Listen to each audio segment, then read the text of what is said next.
છોટાઉદેપુરના પીડીજે Shri SM Tak સાહેબે આરોપી અમરતભાઈ લાલજીભાઈ રાઠવાનાઓને આજીવન કેદની સજાનો હુકમ કરવામાં આવેલો છે। આ કામના આરોપી વિરુદ્ધ કદવાલ પોલીસ સ્ટેશન 740/2022ના કામે આ કામના આરોપી અમરતભાઈ લાલજી વિરુદ્ધ ચાર્જશીટ નામદાર કોર્ટમાં દાખલ થયેલું અને સરકાર તરફે 29 જેવા દસ્તાવેજી પુરાવા લિસ્ટ રજૂ કરવામાં આવેલું હતું અને તેમાં 24 એવા સાક્ષી સાહેબોની જુબાની લેવામાં આવેલી હતી। આ કામની અંદર કહેવાતી હકીકત એવી છે કે આ કામના આરોપી અને મરણ જનાર બંને પતિ પત્ની થતા હતા અને જે મરણ જનાર પત્ની છે તેઓની તે સરકારી બસની અંદર કંડક્ટર તરીકે ફરજ બજાવતા હતા, જેથી આ કામના જે આરોપી છે અમરતભાઈ લાલજીભાઈ રાઠવાનાઓ જે પોલીસમાં ફરજ બજાવતા હતા, તેઓ પોતાની પત્નીને અલગ અલગ જગ્યાઓ પર નોકરી પર જવાનું થતું હોય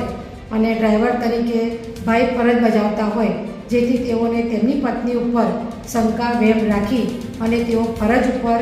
નોકરી પર હાજર હોય ત્યાં બસમાં આવી જઈ અને પોતાની સાથે ચપ્પુ રાખેલું તેનાથી ગળાના ભાગે, છાતીના ભાગે અને શરીરના અન્ય ભાગ ઉપર ઈજા પહોંચાડી અને કરપીણ હત્યા કરેલી હતી, જેથી આ કેસ નામદાર કોર્ટમાં ચાલી જતાં પુરવાર થયેલો અને આ આરોપીને નામદાર કોર્ટે સજાનો હુકમ કર્યો છે।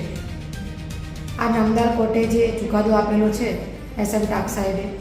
એ લાલ બત્તી સમાન ચુકાદો છે, કારણ કે આ સમાજની અંદર સ્ત્રીઓ ઘરમાંથી બહાર નીકળી અને વ્યવસાય અર્થે બહાર જતી હોય છે અને તે બાબતને લઈને જો પુરુષ પ્રધાન દેશ છે તે સ્ત્રીઓને શક અને વેમ રાખતી હોય છે, એટલે આવા આરોપીને જે સજા કરી છે એ સમાજની માટે ખૂબ લાલ બત્તી સમાન કિસ્સો કહી શકાય।